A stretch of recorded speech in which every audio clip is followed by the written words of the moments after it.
Tegur tu kita kena tegur dengan baik. Seperti anjuran dalam Quran kan, dengan Firaun.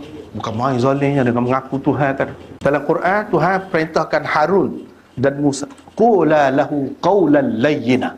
Tu paduan, ucapkan kepadanya ucapan yang lembut. Tu setara tu dia suruh lembut. La'allahu yatadhakkaru aw yakhsha. Mudah-mudahan dia dapat pengajaran ataupun dia takut. Dengan kita lagu tu, dengan bijaksana. Jangan keras tak satu pasal. Bukan tak boleh keras. Ada ketikanya perlu keras. Di zaman sekarang ni, dia kawal.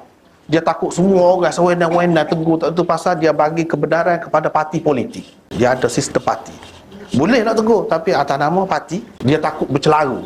Bolehlah ambil kesempatan itu. Itu pun satu bentuk teguran juga. Itu pun salah satu cara juga menegur pemerintah. Kalau boleh kita tegur dengan cara lain-lain lagi, itu bergantung kepada keadaan lah. Mungkin pemerintah tu kawan kita, ada caranya kalau dengan kawan. Kalau dia tu tak reti sangat, boleh jadi kita boleh juga dengan kasar. Bukan tak boleh kasar langsung, cuma biar munasabah, jangan fitnah, jangan kata bukan-bukan, jangan. Sebab apa?